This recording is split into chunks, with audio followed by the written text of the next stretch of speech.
Bismillahirrahmanirrahim. Assalamu alaykum. Hürmetli televizyon İslam ve Biz programımızın 86. saniylik görüşünlerini kızgın karşılayımız. Ben Abdullah Yalqun. Kadirli görürmenlerimiz, hamala malum boğandak biz bu programımızda her bir Müslüman çokum dinide roşan deliller üstüge roşan delil ispatlarından düşünüş gerek boğan xil temalarda, mavzularda söhbet kılıp kilovatımız. Rabbim inşallah ömür belgen müddetçe devamlaştırırız. Şimdi biz günügün ilanımızda belgendeki bugünkü temamız pasif dindarlık hakkında buludu. Biz ilgirki bir qançısan programlarımızda aşqulluqninki onunki düşündürülüşü, onun qandaq bir xatarlik bir düşünçe yol işkenligini söylep ötken bulduk inşallah bugün. Bugünden başa albatta bu bugün birinci bir bu temamız mı, pasif dindarlık mı bir qançı bölüm davamlaştırmamız, bunu qandaq düşünüş gerek degan mazmunlarda bugün bir muqaddime sübtida huzurunuzga sunamiz. Aldı bilan programımızın daimlik mekmine bilan tanışıp bolgan hurmatli ustaz Sharq Turkiston Ulamalar birligi va shunaqlar dunyo musulmon olimlar birligi a'zosi Abdurahmon Jamat Qashqarining taklif qildi. Qimmatli vaqtini chiqarib qadam tashrif qilganligi uchun ko'p rahmat aytamiz. Rahmat. Allah razı olsun. Qadrli ko'ruvchilarimiz, programımız YouTube ve Facebook kanallarımız orqali naq maydonda tarqatilib o'tadi. Ekran oldida chiqib turayotgan nomerimiz shunaqla ijtimoiy fikr vositalaridagi aloqa vositalarimiz orqali programmamizga aloqador har qanday fikr taklif yoki savollaringiz bo'lsa yo'lishinglarni umid qilamiz. Shunaqla ko'plagan qarindoshlarimizning foydalanish uchun ham bahrlab qo'yishni ham unutmaysizlar. Unda bo'lsa programmamizga kirib ketsak biz passiv dindarlik dedik. Dindarlik degan vaqtda ham dargizmi bu aman xiyolimiz asli musulmonning har qanday dindar asli. Musulmon degan gap yani bir dinga e'tiqod qiluvchi, yani islomga e'tiqod qiluvchi degan gap. Nurg'un xalqimiz, nurg'un yoshlarimiz degan dindarlik degan vaqtda nihoyat baktak va ajoyib kecha kunduz hamma ishi kiyim-kechaklardan tortib xalqdan alayda farqlanib turadigan bir insonni xiyoliga darhol shu kelishi mumkin hamda. Bu bundoq tushunsak bo'lmaydi asli buni. Xuddi musulmonningki bizning ahli sunna val jamoaning e'tiqodida islomninki iymonimizningki yuksilib kuchayib ojizlashib mang'una o'xshash musulmonning ichidami har bir musulmon amaliyoti bir dindarlarning ichidami o dinning butun yo'l yo'riqlariga 100% amal qilib mang'diganlar va 80% mang'diganlar va 50% mang'diganlar iymonninki diniga Allohning buyruqlariga bo'ysunib menishining egizi yuqori tuvan bo'lishi bilan pana qilib turadigan gap. Buni albatta ustozlar tafsili tushundirdi. Ustoz unda bo'lsa shu dindarlik degan nima deb bu passiv dindarlik kirishdan burun dindarlik deganning hukmi nima ekanligini bir sizdan qisqacha anglab o'tganmiz. Bismillahirrahmanirrahim. Cenab-ı Allah hamsını peygamberimizge dua salamlar olsun. Dindarlık degen bu atalığın tonuşturuş ilgili din degen bu sözünü kısaca ıstırıp ödeyik. Biz bu yer din degen vaktimizde elbette İslam dinine maksat kılımız. Hoş. İslam dini akide, şeriat, ahlaktan ibaret bulup hayatının barlıq sahələrini öz içine alğan yol xəritəsi ibaret. İslam dini mevcutluğunun gayesi. Yani insan bu dünyaya ne için geldi, ne için qılmaqçı bunu xəritəsini, yolunu, gayesini, məqsədini izahlab birdiğin din İslam dini. Hem hayatlıqның royu. Yani bu insan bu hayatta bir mənilik yaşayman dese, bu mənini, yoki bu qimmat qarashini, yoki bu nişanını nereden alalaysa, ilahi taraftan özünün saplıqını saqlab kelgan İslam dininden alalaydı. Ve insan hayatındaki en kıymetli narsa. Bu dinini tanıştırış, İslam dinini. Hem de dindarlık desek, dindarlık degenimiz bu şahsi hayat olsun, ya ki ictimai hayat olsun, ya ki başkalar bilan bo'lgan turli munosabatlarda olsun, ya ki yurish turishda olsun, muayyen bir aqidini ve onun ko'rsatmasini tutib manash demektir. Hem de o aqidininki ta'sirini kundelik hayotida, ijtimoiy hayotlarda uni namoyon qilish demektir. Yani şu dinning ruhi bilan, ko'rsatmasi bilan, ta'limoti bilan yashash demektir. Buni dindarlık deymiz. Şunu bir yerde din bilan dindarlıkni ayırsam, ikkisi ayrım narsa. Musulmonga nisbatan elib aytsak, İslam dini muqaddaslikka ega. Allah tarafidan qanday tushgan bo'lsa, hozir qadar shu holatini saqlaqlik. Ammo insonningki dindorligi u muqaddas emas. O muqaddimada siz bayon qilgandek o'zgarib turdi. Ya kuchaydi, yoki ojizlashadi, yoki ilg'orlashadi, yoki abgalashadi.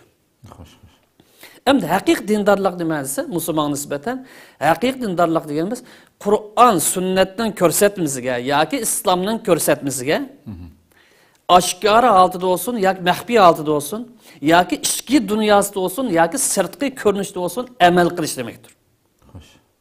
Qalbidan va zahiri sirtqi ko'rinishdan amal qilish demektir.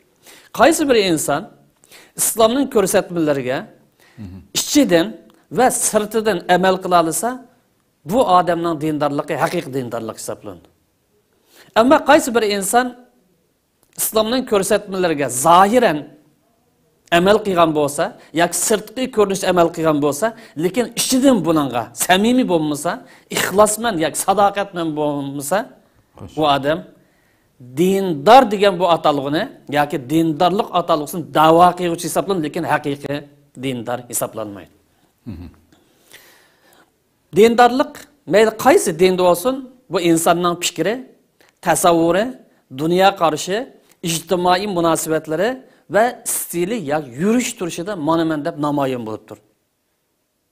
Ya'ni insonning parvardigori bilan bo'lgan aloqasi namoyon bo'ldi. Insonning o'zi bilan bo'lgan, oilasi bilan bo'lgan, jamiyati bilan bo'lgan, millati bilan bo'lgan aloqasi namoyon bo'lib turdi ve boshqa insonlar bilan bo'lgan aloqasi bu dinninki ruhi, yoki dunyo qarshi ko'rinib turdi. Endi bu dindarlik degan bu hukm her bir insonning shu dini qarta qanchalik pozitsiya berishi yoki qanday muomala qilishi munosabatli bo'lganligi uchun bu bir xil bo'lmaydi. Hamma odamning dindarligi 100% bo'lmaydi. Hamma odamning dindarligi ya 50% yoki 30% bo'lmaydi. Bu har xil shaklda bo'ladi. Ba'zilar Qur'on sunnatning ruhi ko'rsatmasiga to'liq amal qilib maqsa, ichidan va sirtidan bu odamning dindarligi sog'lom dindarlik bo'ladi, eng kuchli dindarlik hisoblanadi. Ba'zi odamlarning dindarligi normal bo'ladi. Ya'ni u odamningki Qur'on sunnatga va islomning ko'rsatmasiga amal qilish ruhi, quvvati normal bo'lgan bo'lsa, diyonatimi yoki dindarligimi yoki diniga amal qilishi normal hisoblanadi. Ya'ni ba'zi odamlar va Qur'on sunnatning ruhiga yoki islomning ko'rsatmasiga amal qilmaydigan, prinsiplarga ta'tu qaraydigan yoki o'zini mavsumlik musulmon holatiga keltirib olgan yoki shakilvozlik yoki saqtipazlik qiyofatiga kirib olgan bir turkum insonlar bor. Bularning diyonati eng abgor diyonat, dindarlik eng abgor dindarlik, eng pasif dindarlik, shakilvozlik hisoblanadi. Demak bu insonlarningki dindarlik holati shu odamningki o'zi e'tiqod qilgan dinga, shu dinning qimmat qarashlar, prinsiplar samimiy bo'lish yoki samimiy bo'lmasligiga munosabatli. Çok rahmat. Hem de pasif dindarlık degan nima deb temamizga bakasam. Endi bu tema kirishi ilgari qisqa bir izohat berib, bugun biz to'xtalmoqchi bo'lgan bu temada pasif dindarlikda diniga muhabbati va diniga ixlosi va bu odamlardagi pasiflik haqida to'xtalmoqchi. Bugun to'xtalmoqchi bo'lgan tema. Ammo o'zi musulmon, ismi qarsak musulmon, musulmonlik davosida bor, lekin islomning asosiy shuarlariga yaqin kelmaydigan, islomdagi farz xarakterlik ibodatlarni ado qilmaydigan bir turkum insonlar bor. Bulardagi passivlik yoki bulardagi abgorlik yoki bulardagi ta'tur dindarlik holatini buni keyingi programmaga uni qoldirmoqchi. Bugun diniga muhabbati va sevgisi bor, lekin passivlik ko'rinishi, passiv holatda bo'layotgan, aktiv bo'lmayotgan bu odamlarga markazlashtirmoqchi. Xo'sh. Endi passivlik dindarlikda bu xatarlik bir ofat, illat. Bugungi bizning va dunyodagi musulmonlarningki 3-o'ringa tushib qolishi, dunyoning oxirida qolib qolishi, taraqqiy qilinmasligi, madaniyat yaratolmasligi, xo'rlikqa qolib qolishi yoki hurlik erishanmasi biz qo'shib butun sababi nereden kelib chiqdi desa, passiv dindarlikdan kelib chiqdi. Belki ba'zida biz namoz o'qiymiz, zakotimizni topsak beramiz, ro'zamizni tutamiz deyish mumkin. Lekin bu din uni o'ylanlam tugamaydi. O yuqorida aytilgan namoz, ro'za, zakot islomning bir qismini temsil qiladi. Ammo islom bir bütün hayot falsafasi, hayot metodi, yo'l xaritasiga vaqtida buni bir bütün amal qilsak bu passivdan saqlanamiz. Agar ba'zi qismiga amal qilib, ba'zi qismiga amal qilmasak, yoki mijozimiz yoqqan deb, mijozimiz yoqmagan amma qilib qolsak, u vaqtda biz nima shakllansa, susluq shakllandi, beparvolik shakllandi, passivlik shakllandi, salbiylik shakllandi. Ya'ni oshqullikning ta'siri tamoman bizda shakllangan bo'ldi. Shuning uchun bu passiv dindorlik, ya'ni dindik ruhsizlik, kasallik, ojizlik. Buni shunga illat, ofat deymiz. Bu passiv dindorlik nada namoyon bo'ldi bo'lsa, Qur'on sunnatning ko'rsatmasiga amal qilmaslikda, shariatning ruhi va maqsadlariga rioya qilmaslikda, aql bilan vahiyni ayirib o'tishda, islomningki o'quv, bilim ol, amal qil, ish harakat qil degan bu buyruqlarga bo'ysunmaslikda,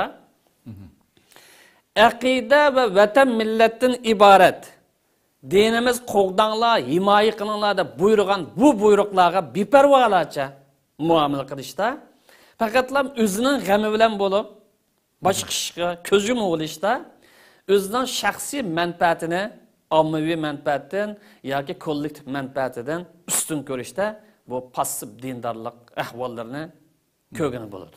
Xo'sh. Shuningdek yana islom ko'rsatmalarining bir qismiga amal qilib, bir qismiga amal qilmaslik. Masalan, chiqimi yo'q ibodatga amroq, masalan, nafl namoz deydi, ba'zilarga nisbatan. Ro'z deydi, nafl ro'z. Bu yaxshi ish, savobli ish. Lekin farzni ado qilgandan keyin boshqa bir farz bor. Iqtisodiy jihatdan qilgan bir farz bor. Aqliy jihatdan ado qilgan bir farz bor. Siyosiy jihatdan ado qilgan bir farz bor. Tasavvur jihatdan qilgan bir farz bor. Millat ehtiyoj bo'lgan doiralarni yoki nuqtalarni to'lg'izishdan iborat bir farzlar bor. Biz farzni ado qilgandan keyin boshqa farzlarga tutish qilishimiz lozim. Agar biz uning karimiz yo'q, chiqim ketmaydigan ibodat kirib olsak, faqatla musulmonlarchiligim tugdi. Namoz bilan, ro'za bilan, bir ozroq pul topgan bo'lsa, zakatni berish bilan, umrimiz bir qatnashib qo'yish tugsak, vaqt xatolashgan bo'lamiz. Islom buni bilan tugmaydi. Bu islomning asoslari. Buningdan boshqa bu asoslarni qo'g'dab turadigan, himoya qilib turgan, mavjud saqlab turadigan nurg'un ko'rsatmalar bor. Uni nima qilish lozim? Agar biz men mushta qilgandiklar bo'ldi, qilchi, qilg'im, chivingim zarar vermedim, yalimjigim zarar vermedim deb anda qaragan bo'lsa, bu passiv dindorlik hisoblanadi. Shundaqlam dinning bir qismiga ishinib, bir qismiga ishonmaslik, Qur'on sunnatningki bir qismiga ishonmaslik, bu passiv dindorlik hisoblanadi. Shuning bilan birlikda Qur'onga ishonganligini da'vo qilib turib, sunnatni olmaydigan, ya'ni hadisga ishonmaydigan, hadisga amal qilmaydigan bir qism ozg'unlar bor. Buni ozg'un desak, passiv degan eng yaxshisidir. Bu eng og'ir darajada passiv hisoblanadi. Metod jihatiga, yo'l jihatiga xatolik ozg'unlik hisoblanadi. Ammo afsuski bugun kunlikda diniy to'nga kirib olgan, voizlik maydoniga kirib olgan, da'vatchi deb millatni Facebookda va boshqa torda ozdirayotgan, sunnatni olmaslik, sunnatga amal qilmaslikdan iborat tashabbuslar bo'layotgan bir qism ozg'unlar mavjud. Bundan millat ogoh bo'lsa, bo'lmasa abgor dindorchilikqa yoki passiv dindorchilikqa tushib qoladi. Natijada azobga, qiyinchilikqa duch keladi. Amaliyotda obay deganlardek mesela Qur'onning ba'zisiga mesela ishonib, ba'zisiga ishonmaydigan degan gap bu amaliyotda musulmonlar islom doirasidan chiqarib o'tgan masala emasmi yani? Bugunlik amaliyotda mavjud. Masalan, men dedim, dindor deymiz, u dinsiz desak bo'lmaydi uni. Biz o'tgan qatim bu qarash lozim. Xo'sh. E'tiqod nuqtasidan men mayaga ishonmayman, mayaga ishonmaymiz. Ya'ni ma oyatga ishonmayman, ma oyatga ishonmaymiz. Yoki ma sahih hadis buni olmayman desa. U vaqtida e'tiqod nuqtasi bo'lib qolsa, dindan chiqdi, vaqt dinsiz deymiz. Lekin u undaq emas, ma men yoqmaydi mijozga. Ana qo'yib turlar hozir zamon undaq deb turli bahona, illatni ko'rsatsa, uni udillan takbirga chiqarib aytgan bo'lmaydi. Shu uni fasiq deya olamiz, ozg'un deya olamiz. Mesela sünnet inkarcılarga o'xshash, fasiq, fajir, gunohkor, osi, butun sifatni beramiz. Aqida so'z bilan inkor qilmasa, ya'ni e'tiqod jihati inkor qilmasa. Shu millatni bu ozg'unlardan ogohlantirgan yerimiz ashadi. Xo'sh. Shunga yuqorqi turdagi bu insonlarning nazarida o'zining qilmishlarini passiv dindorlikni chiroyli ko'rsatgan bilan, lekin Allohning nazarida eng qabih sifatli shayton sifatli insonlardan iborat. Ya'ni insonning nazarida farishta sifat ko'rinib olgan bilan past holat kirib olgan Allohning nazarida iblis ko'ringan inson. Chunki payg'ambar alayhissalom musulmonlarni passiv dindarlikdan, beparvolikdan, bo'shanlikdan, dinning ko'rsatmasiga sus qarashdan ogohlantirib, innalloha la yanzuru ila suwarikum va ila amwalikum. Sizning qiyofatinglar dindarlikning namoyandasini ifodalab bermaydi. Soqolimizni uzun qo'yib olsa, to'g'ri, soqol sunnat. Lekin uzun qo'yib olish u bir mustahab xarakterlik. Bu dinning o'lchami emas. Yoki uzun kiyim kiyib olish u dinning bir o'lchami emas. Yoki bo'lmagan bo'lsa o'zini qiyofat paydo qilib olish bu birdan bir o'lcham emas. Yoki birisi mol-mulk bilan oz-to'la sadaqa ihson, xayr ihson qilganlik bilan mening dindarligim mana putda desa, bu mu xayri, bu mu dinning asosi emas. Ammo afsuski aramızda ba'zi bir insonlar borki, ba'zi bir hadislarga asosan, masalan, bir ko'chat tikib qo'ysa, uningdan inson yesa, mevasini, yoki hayvon, qushlar yesa, uning gunohi kechirim qilinsa, buning bilan men namoz o'qimasammi bo'ldi bunday ekan. Mening gunohim har kun qushni yeb tursa, men tikib qo'ygan o'simlikni yagdallar qildim. Gunohim mag'firat bo'ldi, jannat ulug' kirim deydigan xiyolparast, fosiq, fojir bu xil insonlar mavjud. Özünün malı-mülkü bilen kıyaptı Allah. Hadis deydi ki Allah qarasa kalbin qarayı. Kalbin senin pak mı pak emas mı? Allah'a qancha birsen yakın. Kalbinde saplık var mı? Dini qarta ihlas var mı? Sen itiqad qilgan bu diniga samimiyet var mı? Amel qilish var mı? Senin qilib şerkitin meyli din deb qil, meyli vatan deb qil, yoki millat deb qil, yoki siyosiy bo'lib ol, mujohid bo'lib ol, yoki ulamo yanimizsi ziyoli bo'lib ol, shariatning ko'rsatmasiga uyg'unmi bunga qaraydi. Qalbinga qaraydi va ila a'malikum. Sharikdan Qur'on sunnatning ro'yiga tushmay bundan qaraydi. Agar bundan tushmay qolib qolsa, sen saxtipazsan. Sening bu dindarliging saxtadir. Shakilvozlik bu. Passivlik hisoblanadi. Demak bu passiv insonlar, ya passiv dindarlar ba'zida yaxshi qiladi. Puli borlar olib qolsa az to'la xayr ihson qiladi. Ba'zida haj qiladi. Ba'zida birasini o'ylab qo'ydi. Va kaza bir qisman yaxshiladimi bor. Passivni hammasi tamoman butunlay o yaxshilik doirasidan chiqib ketmaydi. Ham boshqalarni yaxshi qilish chaqiribmi turdi. Ammo o'zi kelgan chog'da yaxshilik chaqirish, yaxshilikni izchil amal qilish kelgan chog'da, gunohdan saqlanish kelgan chog'da u yerda bo'lolmaydi. Yaxshini qilib turdi, yomon ishni billa yapmadi. Demak, yaxshi ishni qilib turib, yomon ishninki tang davomlashganligi bu mu passivlikning belgisi edi. Bu mu dindarlikning abgorlikning ifodasi edi. Chunki payg'ambar alayhissalom sahobalarga bir kun bir savol so'radi. Eng bichora odam bilamsiz kim bu? Tabiiy holatda insonlar javob berdi. Puli yo'q, dollari yo'q, oltini yo'q odam bichora deymiz. Degan vaqt payg'ambar alayhissalom men uni demadim. Haqiqiy bichora emas. Puli yo'q odam ishlasa topalaydi. Harakat qilsa, erishalaydi unga deb normal holatda bo'lsin.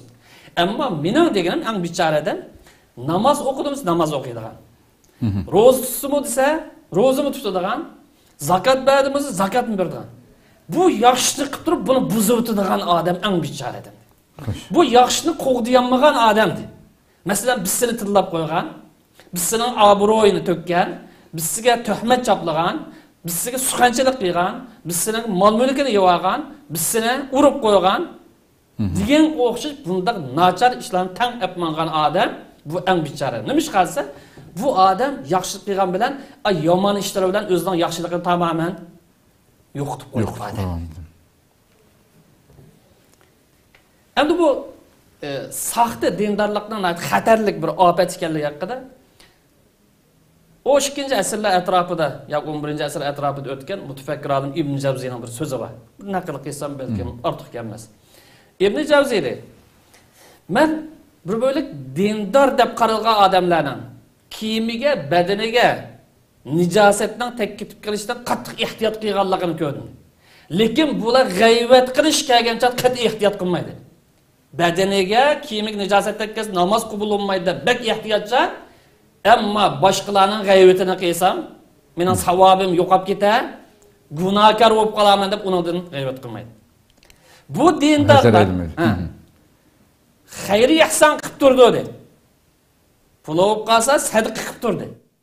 Lekin bu yaxshilik qilib turib, Bunu köydürüp ötüden hata yol, cazanı ölsün bile tam şoğullandı dedi. Ma işim şubiyelik işti.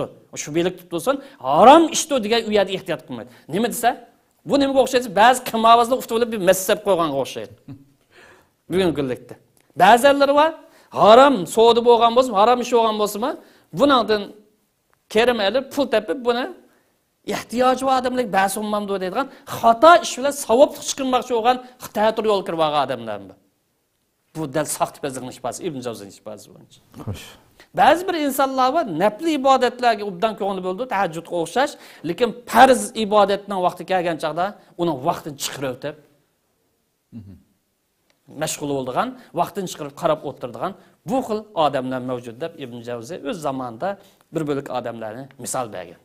Xo'sh. Bu passib dindar sifatli odamlar har davrda, har zamon tepilib turdi.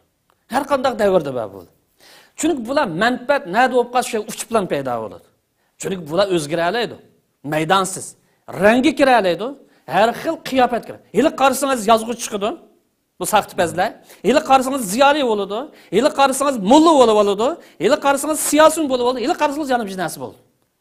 Dal bu saxtlikning ifodasi, maydonsizlik prinsipning ifodasi. Demek bu prinsipte çın turanmaydıgan, akidini mustahkam turanmaydıgan, itiqadı da dadıl turanmaydıgan bu adamlar milletinin afeti. Hem mağlubiyetindeki oçukşumuş adamlar. Passib dindarlık milletinin beşiği kelgen, milletimizden beşiği kelgen afetindeki oçukşum. Buzğunçılıkninki, işlerinin akmaslıkninki sebebi şu. Ne için şundak deyemezse? Çünkü bu passib dindar adamlar bazılar hemmisini demek, bazı vicdanını satıyordu. Pul için, mensep için, yani bizden vicdanını satıyordu. Mevcudumuz mevcut. Reallik bizden tarihimiz buna şahit. Casuslık kılıştan hıcal olmaydı. Hıcallık iskılmaydı. Namaz okuydu, satkullık kılıdı. Namaz okuydu, çakıdı. Namaz okuydu, işki Müslümanın kallı sokaştırdı. Namaz okuydu, bütün yalgan, töhmet, fitne pasan taktı. Ma u o'qiydiganning ishi. Tabiiyat dindasi bu namoz o'qiydigan dindarlik butun buzuqchilik shunday deydi. Ammo o'qimaydigan, Allohdan qo'rqmaydigan, Allohning haqqini ado qilmaydigan satqullarmi sanoqsiz tariximizda. Biz unaga kelar qatimda kelamiz. Bölümlerde kelamiz. Shu bugun kunlik bilan hukmni chiqarib o'tish oldiran bo'lib qoldi. Bu passib dindarlar aqidasininki taqazzasi zid yo'l bo'lib qolsa kirib ketaverdi. Nima desam sharoit ayndaqki. Bağını isteyye. Akidemiz zitkiler, dinimiz zitkiler deyip durmaydı bir yerde. Menfaat opqas geçiyordu. Yalgan sözleşten ayağı kılmaydı. Toxtaptı, ben bir Müslüman. Dininin körsetmizden özünün hesap eliş ruhini tamamen yoktu koydu bu. Şuna bu da dinlik kelgen vaxtıda ya ki vatan millet ya ki Müslümanların ki menfaatine alakadar mesuliyet kelgen çağda kaçırdı bu. Sel qarayıp bir perva halette yaşaydı. Mesela bazılar 5 vaqt namaz okusunu, köpinci insanlar 5 namaz deb taqirlindi, şunu misal qalayım. 5 vaqt namaz okusunu, her qatim her namazda ihdina sıratal mustaqim, bizim to'g'ri yo'l başlığını deb to'xtamay duo qilsimi? Ya Allah bugünkidek bu zulmdan bizni qutqazlar deb duo qilsimi? Lekin millatning manfaatiga, vatanning manfaatiga, dinning manfaatiga kelgan vaqtida qatnashqini o'namaydi. Qo'llig'ini o'namaydi. Has qo'shqini o'namaydi o'zi maydon kiramagan taqdirda ma'lum sabablar bilan. Bu passiblikimiz, passib dindarlik. Duanı qilish bilan ish bitmaydi. Dua bir sabab. To'g'ri, duoda voz kechmaymiz. Ma'naviy sabab. Lekin bu ma'naviy sabab moddiy sabab bilan birlashgan chaqda ondan unum bir. Sen bir musulmon o'zining mas'uliyati, oilaning mas'uliyati, urug' tuqqanining mas'uliyati, mol mulkining mas'uliyati, vataningning aqidaning mas'uliyati bo'lgandan keyin boshqalar qanchalik mas'uliyat tushgan bo'lsa, senda imkoniyat bo'lib qolsa, bu mas'uliyat sana tushadi. Agar bundan faqat duo bilan ish bitdi deb qolsa, bu nima deymiz? Passib dindarlikning dal namoyandasi o'rnigimish. Yo'q, men masjiddan chiqmaydigan adam, uni hech tugmaydi. Va sen Alloh bilan bo'lgan o'zingning orasida bir munosabatni, ya'ni bir farz ado qil. Uningdan boshqa bu dinga ado qilgan bir mo'j farzlar bor. Bu millatga o'taydigan majburiyatlaring bor. Bugünkidek xapolik kuni kelgan chaqda o'taydigan badallaring bor. Buni kim o'taydi, sen o'tamisan? Sen, men ve başkası öteydi. Fakatlan palana akıllı ötmeydi bunu. Müslüman unda olganca bu mesuliyetten hiç kim kaçıp kurtulanmaydı. Yani bazı bir insanlar var pasif, satkun. Özünün qarindaşlarını çakıdığan. düşmanga g'olchilik qilishdan xijillik his qilmaydigan. Mavjudmisiz mavjud. Bu tarixlarimizda hatto biz yashayotgan diyorlarimiz. Millatni bölüşk harakat qildigan, amal bo'lib qolsa, birlashib qolmasa bo'ladi. Palani bilan palanilar yak birga kap qolmasa bo'ladi, bölüşga urindigan. G'aybat xarakterdagi, fitna xarakter, tuhmat xarakterdagi yolg'on xabarlarni taqtadigan yoki birisi bir yaxshi ishni qilgan bo'lsa, vujud chiqarmoqchi bo'lib qolsa, yo'q, ashni men qilolmay palani qilib ketdi deb hasadxo'rlik chidamay, buzishga urindigan. Bu millatda Uyg'ur deydi, lekin bu millatning aqidasini hurmatlamaydigan, bu millatning qimmat qarashini hurmatlamaydigan, bu xil noinsofsiz abga passivlimi mavjud bo'lsa, bularmi mavjud. Mana bu passiv dindorlikning ifodasi. Biz buning ko'rinishi haqida tafsili keyincha to'xtalamiz. Ko'p rahmat haqiqatan shu Abayqi yuqorida siz so'zlab o'tgan hiliqi hadismi albatta biz oldimizdagi sonlarda to'xtalamiz hamda nurg'unlagan yoshlarimiz tushunmaslikdan atrofda anglab turibmiz. Shu bo'libmi passiv dindorlarni ko'ribmi, ba'zi dinga yaqin kelmaydigan, ma'maydiganlarmi dindan saskinib ularning qilayotgan ishlaridan masalan. Shundaq yuqorida so'zlab o'tilgan turdagi insonlarning qiliqlarimi dindan yiroqroq turayotganlarni texnik bu dinga yaqin kelishdan to'sib qo'yayotgan bir amillar bordi. Ham ular davomli biz unda masalan dinning ma'lum masalan ya islom buyurgan ba'zi bir amallarni ya namozni masalan qilinmaganligini bu din degan qalbdagi narsa, qalbimiz pokiz bizniki ulardan yaxshi degandek so'zlarni davomli tilga oldiganlarga yuqoridagi hadisda Allah sizlarninki suratinglarga, meylinglarga qaramaydi. Lekin qalbinglarga va amalinglarga qaraydi. Agar qalbing pokiz bo'lsa, demak, sen o islom buyurgan, Alloh buyurgan ishlar hayotingda oshkor bo'lib chiqqan bo'ladi degan shu qisqa hadis haqiqatan shu qalbimiz pokiz bizniki devatqanlarga bir raddiya bo'ldi ekan bu haqiqatan. Hamda oxirida passiv dindorlikning ta'siri haqida qisqa to'xtalib tugatgan bo'lsak degan inshaalloh. Bu passiv dindorlikning ta'siri yomon zo'r, yomon cho'ng. Buni yig'inchoqlab aytgan vaqtida bugun beshimiz kelgan mahkumlik, mustamilchilikka tushib qolish, 200 yildan Xitoylardan qutulanmaslikning tub sababi musulmon turib, dinimizda samimiy bo'lmaslik, dinimizni to'g'ri tushunmaslik, dinimizni ongliq holatda tushunib, uningga amal qilmaganlik, mana bu passiv dindorlikning eng cho'ng namoyandasi qag'ini qo'yib tursak. Endi boshqa bir pachpara ta'sirlari kelsak, taxmin tushunish qilay shundaymiz qarindoshlarga. Passiv dindorlik nima shakllansa, biz qilayotgan ibodat bilan kundalik hayotimizni va ijtimoiy hayotimizni ayirib etganlikdan kelib chiqadi. Ya'ni iymonimiz bilan siyosatni ayirib etganlikdan, aqidamiz bilan tijoratimizni ayirib etganlikdan, ibodatimiz bilan axloqimizni ayirib etganlikdan kelib chiqmoqda.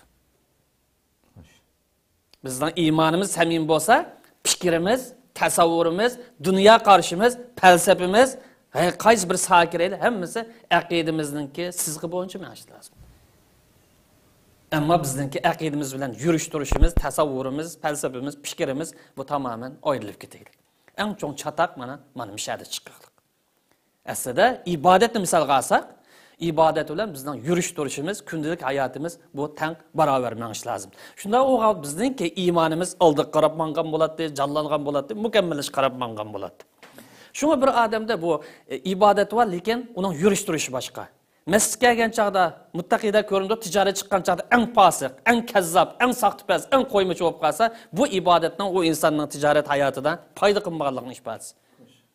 Mana bu passiv dindorlik.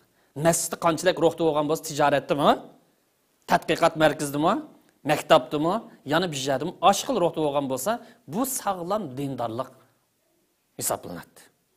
Ammo bu ibodatning namoyandasi, uning yozmalarida, uning qalamlarida, uning fikrlarida, sharakatlari, so'zlari ko'rmay qolib qolsa, dal bu saxtalikning yoki passivlikning namoyandasi. Yoki dinni sog'lom tushunmaslikning ifodasi. Demak, bir inson ibodatni ado qilsa-mi, uning muomalasida va yurish turishida bir islohot, o'zgarish bo'lmay qolib qolsa, bu passivlikning ko'rinishi. Shuningdan birlik birsi qarsak, siyliq, boshqalarga zarar vermaydi deydi. Yurish turishi normal deydi. Lekin ibodatni ado qilmaydigan bo'lsa, yuqori degandek mening qalbim yaxshi, qalbim poksa, yana bu model passivlikning ifodasi. Ba'zan men chivingim zarar vermaydigan odam, hech kimdan biznes ela olmaydigan. Uningki suluki yaxshi bu tarafda. Ya'ni musulmonda bo'lish tegishlik bir axloqiy tarafni o'zlashtir. Lekin Alloh bilan bo'lgan munosabat kelgan chog'da sal qargan bo'lsa, beparvolik qilgan bo'lsa, tabiiy bu-mu? Yuksak darajadagi passivlik ifodasi. Hergizmi buningki boshqalarga ziyon bermaslikdan iborat fazilatning bir qismiga ega bo'lganligi uningki hamma taraf yaxshiligini ifodalamaydi. Chunki mening qalbim yaxshi degan bo'lsa, qalb yaxshi bo'lish bilan birga ish harakatimi yaxshi bo'lish lozim iymonning taqozosi bo'yicha. Hem ibadet qarsak, ibadetin maqsadi insonning qalbini poklash, nafsini poklash, uning stilini tuzitish, axloqini isloh qilishdan iborat. Ama afsuski ko'plagan qarindoshlarda bu ibodatning ruhini, maqsadlarini tushunmaslik ahvoli mavjud. Shu sababdan ibodat var bir qism qarindoshlarda, ammo uning ruhiy holatida, qalbiy holatida o'zgarish yo'q, axloqiy hayotida o'zgarish yo'q, fikriy holatida o'zgarish yo'q. Bu nimani ifodalaydi? Demak, ibodatning ruhining ta'sirininki dil joyiga kelmayotganligini, ya'ni passivlikning borligi, ojizlikning, nuqsonlikning borligini ifodalaydi. Aslida qaraydigan bo'lsak, bir misol olib, bu dindor odamlar, ya'ni diniga samim bo'lgan odamlar, ya'ni islom musulmonlar samim bo'lgan odamlar rostchil bo'lishi lozimdir.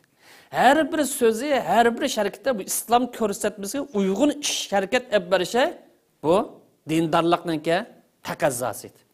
Ammo hayotimizni qarasak, jiq ishlarda egizpastlik mavjud. Biz oshqo'llik mavjudda, uni o'tgan qatimda bir qancha qatim to'xtaldik. Endi bu uning ta'siri oshqo'llik qarasak, yoki passiv dindarlik qarasak, ba'zilarning ishi bilan teshi o'xshash emas. So'zi bilan ish harakati o'xshash emas. Bu xil ahvollar. Masalan, namoz o'qiydi, lekin yolg'onchi gap qiladi. Yolg'on tashviqot qiladi, suxanchilik qiladi, g'aybat qiladi. Yana ba'zilari va siyosiy maydonga kirgan, ibodatni qilib turadi, namozni o'qib turadi. Men dinning g'amini yeyman deydi. Bu millatning g'amini yeyman deydi.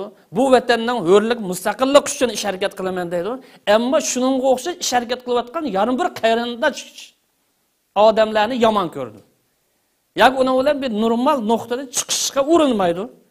Amal bo'lib qolsa uni mollaq etkizishga, uni yiqitishga, uni haqida gap tepishga, uni ojiz urindi. Bu qandaq vatanparvarlik, saxta vatanparvarlik. Qandaq dinlik, saxta dindarlik. Qandaq millatchilik, saxta millatchilik bu. Agar sen samimiy dindar, samimiy vatanparvar, samimiy millatchi bo'lib qolsang, sen xizmat qilayotgan, sen harakat qilayotgan, mushni qilayotgan yana bir qarindishingga hargizmi buzg'unchilik qilmagan bo'lading. Dushmanlik qilmagan bo'lading. Ziyonkashlik qilmagan bo'lading. O'rik o'lmagan bo'lading. Hem boshqalarni aldab, o'zing qilmagan ishni men qildim deb da'vo qilmagan bo'ladi. Ammo afsuski maydonga qarsak, bu ahvollar mavjud. Buni qilib o'tamiz, buni qilib o'tamiz degan tashviqotlar mavjud. Ammo amaliyot qarsa hech yo'q. Demak, aldash ahvoli mavjud. Yoki bo'lmagan bo'lsa, yonchiq da'vosi bilan mashg'ul bo'layotgan bir xil holatlar mavjud. Tashkilot qurish orqali. Misolni biroz taqimmi kalto'gan vaqtimiz deydi. Endi bu tijorat maydoniga qarasak, bu yerda yana yo'q emas bu passivlik. Tijorat qarindoshlarimiz deymizki, tijorat qarindoshimiz musulmon qarindoshimiz. Bo'lsa, boshqalar o'zim albatta musulmonlik ruhini, musulmonlik madaniyatini ko'rsish lozim. Rostchilikda, samimiylikda, vafodorlikda, yaxshilik qilishda, axloq bilan da'vat qilish. Ammo yeningizga do'kondor qarindoshimiz musulmon bo'lsa, unaga yolg'on gap qilish, unaga dushmandak muomala qilish, uni boshqalarga sat ko'rsatish, uning ojizlik nuqta bo'lgan bo'lsa, yeyib uning ziyon selish, uning haqqini yeyilishga o'xshash bir qator passiv dindarlik, passiv holat mavjud. Bu qandaq namozni masjidda o'qigan bilan dukkan kelgan vaqtida, tijorat kelgan chaqda bu ikkini tang ep manganmaslik qandaq bu samimiylikni ifodalaydi. Samimiy ifodalayolmaydi. Bu saxtapazlik bu dindarlikdagi. Passiv dindarlik. Masjidda qandaq bir odamga ziyon keltirmagan bo'lsangiz, teshig'i chiqqandimi, dukkandimi, savdo setiqdimi, bozordimi, dal shu xil ruh bilan qilish lozim. Ammo afsuski mening his qilishimcha, ko'ni bilishimcha, hatto cho'ng bir tijoratchining og'zidan olishimcha, bir qancha yillar ilgari, men tijorat sohasida bo'lmasammi, bu tijoratchilarning bir-birini dushmandek qaraydigan eng passiv, eng nachar bir kesali bor. Buni tuzish lozim. Bir-birimiz düşmandek muomala qilamiz deganda 10 necha yil ilgari hozirgacha esimda. Bu sening dushmaning emas, bir qarindoshing. Kessi uning foyda. Hech bo'lmasa zakatini versa, xayr ihsonni versa, bir yetimni o'lab qo'ysa, bir o'qishini o'qitib qilib qo'ysa, millatga foyda. Ammo dushman qo'shish ko'rish, uni o'rgolash, uni yiqitishga urinish bu qanday bir musulmondachilik shu. Axloq herkes yaqin kelmaydi. Aslida qaraydigan bo'lsak, biz qilayotgan bu ibodatlar, ya'ni islomlik ibodatlar faqat ado qilib qo'yilgan shakli murosimlik ish emas. Balki musulmonlar Allohga yaqinlashtirgan, uning qalbini poklaydigan, uning psixikasini taqimni jonlantiradigan, ma'naviyatini ruhlantiradigan, stilini tuzadigan, axloqini ruslaydigan va madaniyatlik, namunlik inson qiladigan yo'l xaritasi iboratdir bu ibodat. Xo'sh. Ammo afsuski bu ibodatning ruhi, maqsadlari ko'plagan qarindoshlarga bilinmagan bo'lsa kerak, ya tushunilmagan bo'lsa kerak, ya o'rganmagan bo'lsa kerak. Bu sebepten ibadetin ruhi bularninki hayatida, fikirde, tasavvurda ko'rinmaydi. Aslida ya çatak ibadet çatak bo'lmasa, avladimizsa çatak ibadet emas. Agar samim bo'lgan bo'lsa, bularning fikirde, tijoratida, bozorda, siyosatda, iqtisodda ko'ringan bo'ladi. Demak, ibadet en shu o'zgarib qolmadi. Samimilik bo'lganmas cho'qim teshiga takkan bo'ladi. Demak, bu yer bir masala bor. Buni o'xshash lazım. Xo'sh. Ko'p rahmat, Allah razı olsun. İnşallah. Qadrli ko'ruvchilarimiz, shuna qilib bugungi 86-cı sonimizning mushada oxirlashtiramiz. Albatta deganki, passiv dindarlik, yani passiv musulmonlik yana bir ism bilan aytsak, bir muqaddima shaklda huzuringizga sungan bo'ldik. İnşallah oldimizgi bir qancha bölümde bunu texinbek etib Ustaz Muhabbat so'zlab o'tgandek tafsiliy to'xtalamiz. Demak, bizni dinimiz her zaman bütün ishlarimizda musulmon degan bu sharaflik namni o'zimizga men shu musulmon deb shularning kategoriyasiga o'zimizni kirgizgan ekanmiz. Aslida bizni kontrol qiladigan barliq ishlarimizni yo'l ko'rsatib, ma'ni qilsan, buni qilmaysan, bu to'g'ri, bu xato deb har ishimizga yo'l yo'riq beradigan bir dinimiz var. Şundaq bir dindar degan gap. Men musulmon degan gap, men ashunda bir dindarman degan gap asli. Afsuski buni xato tushunish yoki sal qarash yoki dunyodagi nurg'un so'zlab o'tilgan manfaatlar yoki u buningga berilib ketganlikdan tam dal shu realistan ichida ma'lumay chiqib ketadigan ahvollar yuz beradi. Rabbim hammamizni bu xato tushunchalardan, bu xato yollardan saqlab qilishini umid qilamiz. Programmamızın maqsadi shu. Oldi bilan o'zimizdan boshlab albatta. Rabbim ömür versa oldimizdagi sonda ko'rishguncha aman bo'linglar. Assalomu alaykum va rahmatullohi va barakatuhu. Ras birdan lekin bugun soat 4da jamoat arbobi Abduqodir Yevchan akamizdan suhbatimiz bor. Biroz kechikib qolgan bo'ldik. Bir qancha minutdan keyin ko'rishguncha aman bo'linglar. Assalomu alaykum va rahmatullohi va barakatuhu.